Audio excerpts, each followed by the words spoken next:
Our next section is section 6.3. I'm breaking it again down into three separate sections. First one I'm going to call volume by general slicing. So first thing I want to do is recall that if I have a rectangular prism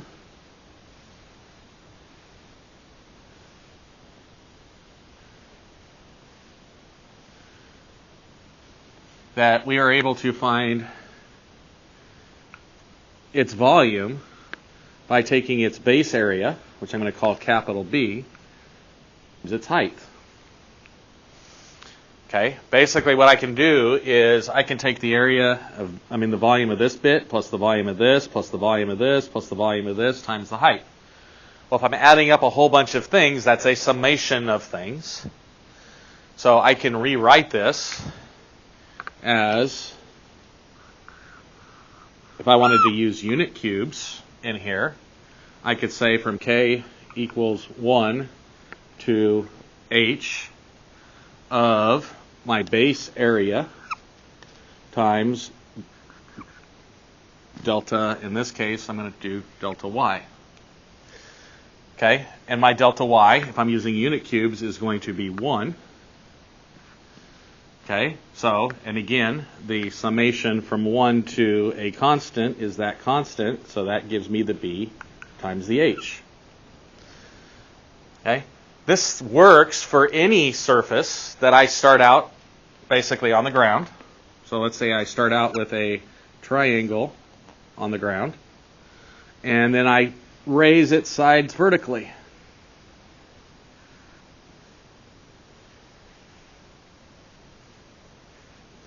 I can end up finding the volume by taking its base area times the height. Okay, all I need to know what's different is what the base area formula is for this bottom region. This one, it would be length times width. This one, it would be 1/2 base times height. Okay, same thing with a circle. A right circular prism is sometimes called a cylinder. Okay, and again, it's base area times height, where the base area formula here would be pi r squared times h. Would be my final formula for that one. So that's if they have the exact same size and shape at the top as they do at the bottom. You can just use base area times height. And it doesn't matter if it's some arbitrary figure, as long as I have the same shape on the top and the bottom and raise it up vertically, I will have a base area times height formula. That is algebra type problems. Okay? Where we're going to get into the calculus type problems are what happens if I have the same shape, but they're not necessarily the same size as I go from one spot to another. For example, let's say I have a figure that's made out of semicircles. Okay, so what I'm going to do is, let's say I have the function y equals x negative x squared. Let's do it. I want to shift it negative x plus 2 squared. You guys should recognize, and then I want to shift, let's say we shift this up 2. Okay, you should recognize that this is an upside down parabola, shifted 2 to the right, and let's do a minus 2. 2 to the left, 2 to the right, and up 2.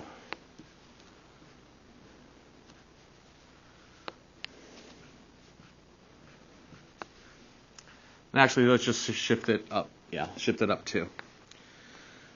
So, let's say I have a figure.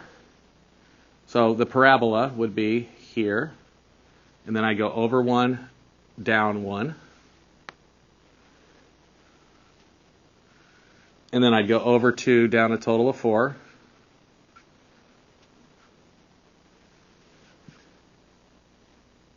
And that would be my parabola. Let's say that I wanted to find the area of, let's say that this is a curve. I know how to find the area of it. But let's say instead of that being a curve, that I make a three-dimensional solid where each one of these points right here is the radius of a semicircle. So what I'm going to try to do is draw a three-dimensional picture of what this would look like. Again, I'm not very good at three-dimensional pictures. So basically, I'm going to try to draw it coming out this way. So this is my x-axis. This would be my y-axis. This would be 2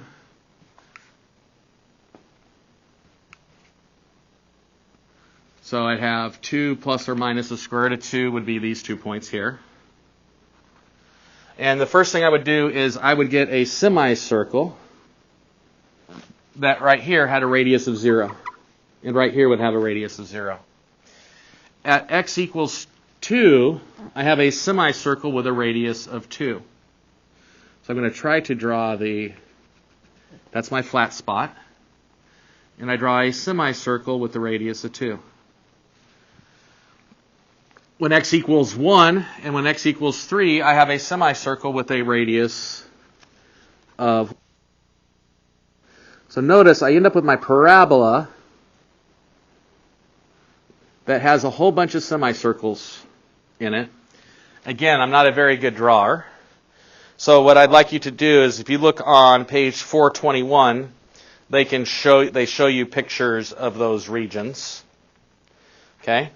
And what I want to do is I want to figure out, how do I find the volume of this? Well, basically what's going to happen is that, hey, if I know that this thing is a semicircle, and if I cut that semicircle really, really, really small, okay, so again, let's go to this region from 2 minus the square root of 2 to 2 plus the square root of 2.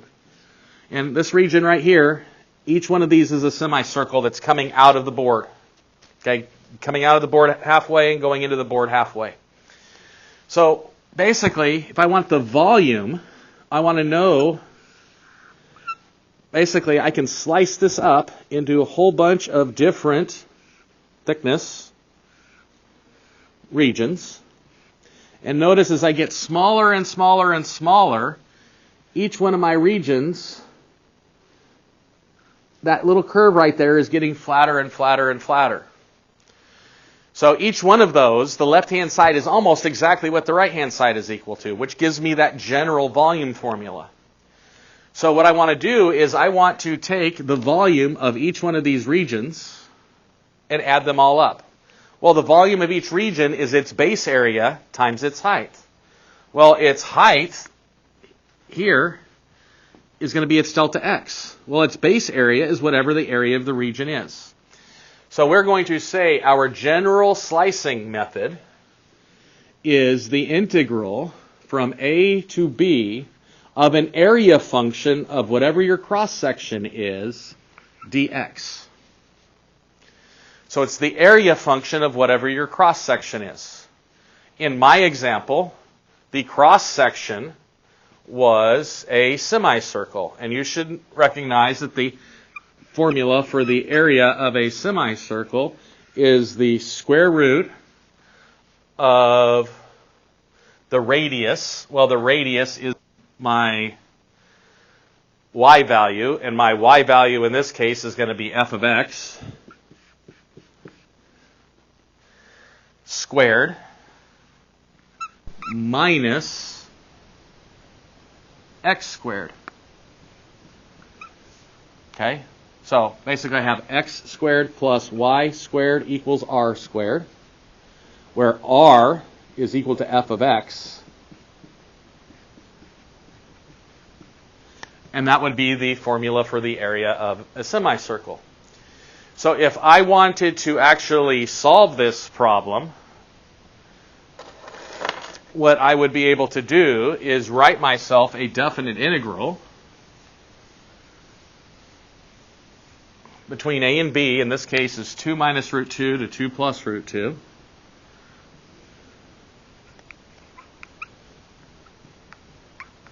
Of my area function dx.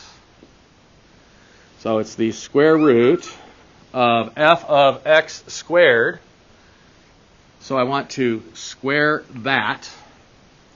Well, let's rewrite it. That would be 2 plus x minus 2 squared, all squared.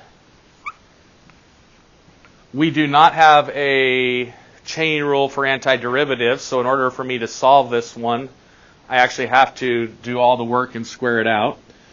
So this would be 2 plus x squared minus 4x plus 4 squared.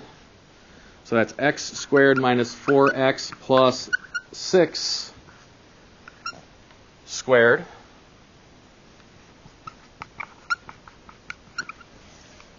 So that would be 36 minus 24x, 6x squared, minus 24x, plus 16x squared, minus 4x cubed, 36x squared, minus 24x cubed, plus 6x to the fourth. So my integral is going to be the square root of this minus x squared. Actually, no, my y was that. So f of x squared minus, take this whole thing, add it together, and then subtract x squared, and I get 6x to the fourth minus 28x cubed.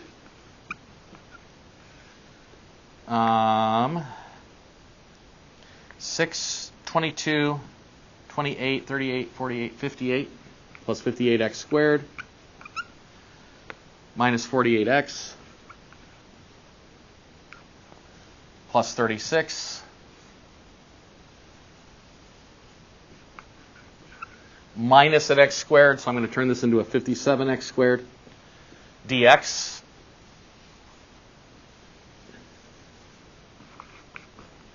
And you do not have the tools to solve that antiderivative right now.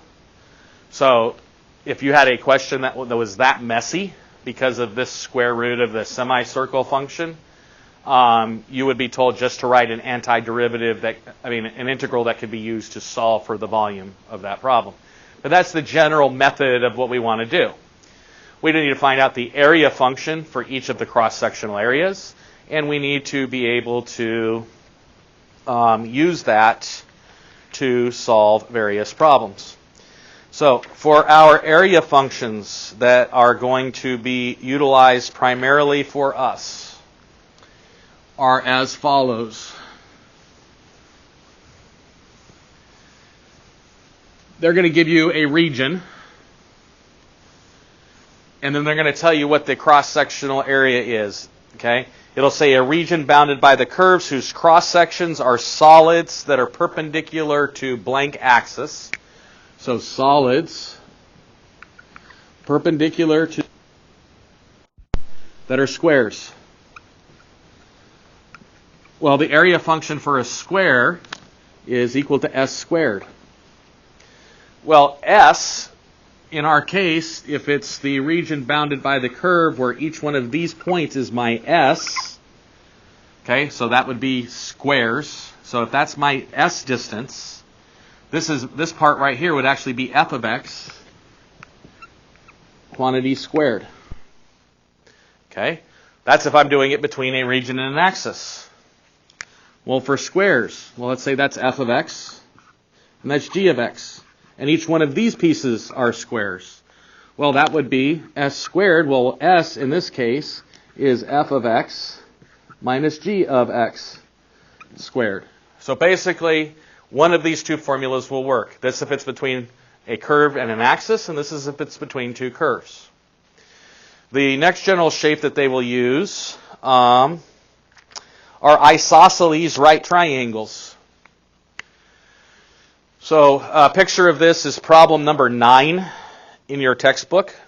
So problem number 9 in your textbook, if this is the y-axis, and I'm going to have the x-axis coming out this way. Actually, they draw it a little bit differently, so I'm going to draw it the way they do. They wrote the x-axis coming out this way.